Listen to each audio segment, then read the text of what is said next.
عربيتك بتشرب بنزين ومش قادر تحدد السبب منين، خصوصا ان في ناس كتيره شغاله بالاحتماليات بجايز وممكن. تعالى بقى بطريقه احترافيه اقول لك تعرف ازاي لو عربيتك بتاكل بنزين وتحدد العطل صح بالتشخيص الصح. تعالى معايا واوريك الدنيا ماشيه ازاي. اول حاجه تحط العربيه على جهاز كشف الاعطال وتخش جوه وتشوف هل في اعطال متسجله ولا لا. وهنا متسجل سيستم تو ريتش، يعني في مشكله في خليط الهواء والبنزين في العربيه، يعني العربيه فعلا بتاكل بنزين. وهنا هو مسجل عندي هيستوري، يعني التسجيل ده قديم، ممكن يكون اكتف دلوقتي وممكن يكون مشكله قبل كده.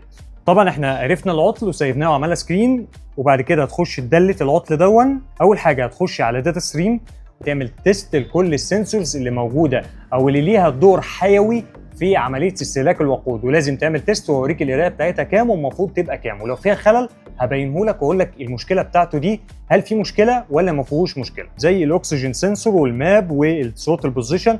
ولو هي فيها حساس اير ماس اللي هو الحساس بتاع العمه او الحساس التي بي اس اللي هو بيبقى جوه البوابه. ممكن لو هي بوابه كهرباء او بوابه عاده، الاثنين بيبقى عندي على جهاز ثروتل بوزيشن.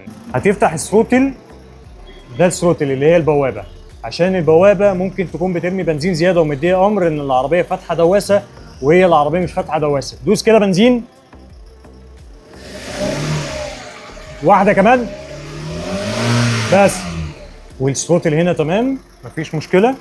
في استقرار لما بتيجي تدوس بيطلع تسيب بينزل طبيعي مفيش مشكله خالص. حدد الاجنيشن، طبعا العربيه اصلا كده كده سخنه، وهنشوف اخبار الاجنيشن ايه، هتشوفوا متناسق مع بعضه ولا في مشكله. ممكن كمان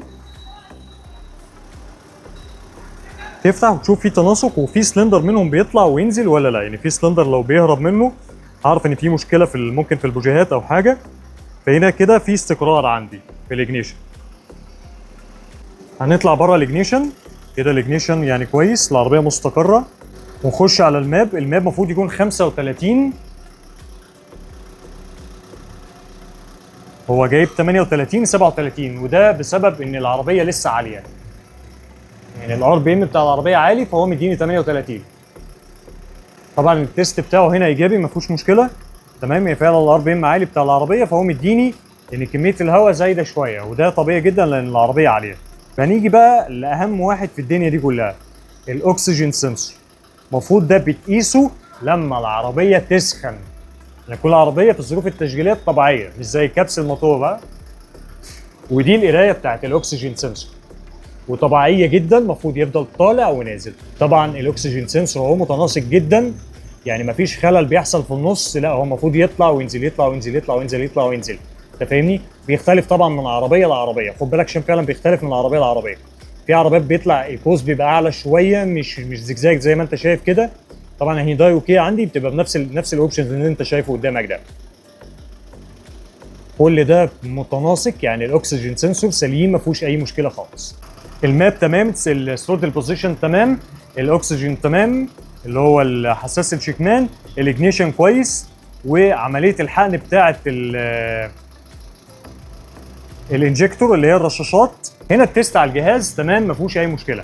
تعالى بقى ندور على الاسباب اللي ممكن ما تكونش متسجله على جهاز كشف الاعطال، وممكن تكون حاجه من بعد السنسورز، يعني ممكن يكون حاجه ولا ليها عليها كنترول ولا كمان ليها علاقه بالجهاز كشف الاعطال ولا ليها لايف داتا عندي، وممكن تكون هي مسببه عندي مشكله، زي ان الرشاشات ممكن تحقن بنزين زياده او فيها خلل، ولو ضربه البنزين فيها مشكله تعمل معايا مشكله، ولو الفي في تي او حساس الفي في تي او فالف الفي في تي او صولانه الفي في تي لان ليه مسميات كتير في مشكله برضك ممكن نراجعه. تعالى بقى مع بعض نوريك الدنيا ماشيه ازاي. اول حاجه هنعملها ان احنا نفك بوجين من العربيه ونشوف بعينينا نظام الحريق بتاع العربيه، يعني هل في كربون، هل في حاجه، هل في مشكله. تعالى اوريك بقى البوجيه ونشوفه على الطبيعه. وطبعا بعد ما طلعنا البوجيهات بتاعت العربيه بنطلعهم بالترتيب علشان لو في مشكله في سلندر معين منهم بنعرف المشكله منين. اول حاجه البوجيه عندي هنا في استهلاك عالي في الوقود، وده ناتج طبعا عن الكربون الاسود اللي تحت مش في شمعه الاحتراق،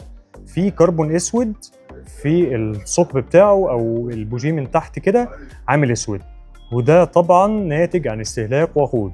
ده هنركب البوجيهات تاني ونعمل تيست القلب ترمبة البنزين او ترمبة البنزين بتاعت العربية. وهنيجي طبعا لحساس الفي في تي وهنطلع الفي في تي ونبص عليه. طبعا الفي في تي المصفى بتاعته تمام ما فيهاش اي مشكلة. نركب الفي في تي تاني ونيجي بقى لترمبة البنزين ونشوف الضغط كام. بس خد بالك بقى وانت بتيجي تقيس، اول حاجة لو لقيت الترمبة طالعة بطريقة ضعيفة يعني بتطلع ببطء، فهنا كده ممكن يكون في مشكلة في فلتر البنزين مكتوم، او في مشكلة في البامب نفسه اللي هي القلب الترمبة فيها مشكلة. طبعا هندور العربية، دور،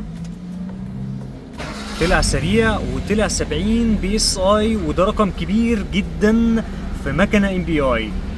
ده كده يا باشا هو السبب عندي في استهلاك الوقود. العربيه دي حرفيا بتشرب بنزين.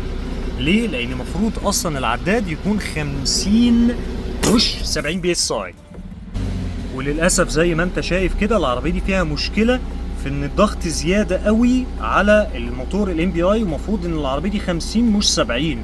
70 دي معناها ان العربيه دي بتشرب بنزين حرفيا.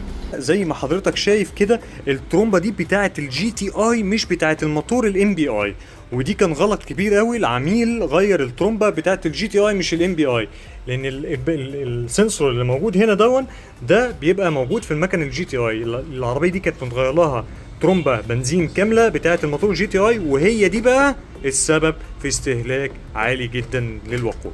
وبكده نكون عرفنا ان المشكله كانت فين. طبعا القطعه دي كلها هنغيرها، هنجيبها جديده او استيراد بس بتاعه المكنه الام بي اي مش الجي تي اي. ده اللي كان السبب بيخلي العربيه تاكل بنزين. وببساطه قدرنا نوصل للعطل بدون ما نقعد نحل حاجات في العربيه. بالتولز اللي انت تشتغل بيها بالطريقه الصحيحه عرفت الدنيا ماشيه ازاي، وعرفت تحدد عطل عربيتك ازاي، بعيدا بقى عن نظريه اصل احتمال، اصل جايز، اصل ممكن، اصل كذا، وبعدت عن نظريه الاحتمالات وقدرت تحدد عطل عربيتك بطريقه صحيحه.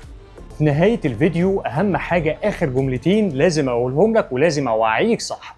أول حاجة طريقتك في القيادة لو هي فيها تسارع كبير فده هيستهلك في الوقود، حتى لو أنت كنت الدنيا تمام ماشية معاك ومفيش أي مشكلة في العربية، فده في حد ذاته ممكن يخلي العربية تستهلك في الوقود معاك. فتجنب التسارع في العربية وسوق بطريقة عادية جدا اللي هي نقل الار بي ام من 2.5، وده الطبيعي. حاجة تانية مهمة كمان، إهمالك في بنود الصيانة الدورية هو اللي بيعمل لك مشاكل. كون إن أنت اتأخرت في ميعاد تغيير فلتر الهواء أو فلتر البنزين فده هيحط لك مشاكل كتير، منها استهلاك للوقود وعزم العربية هيقل معاك. فتجنب إهمال بنود الصيانة الدورية والتزم بها. خليك فاكر أنا نصحتك وأنت براحتك.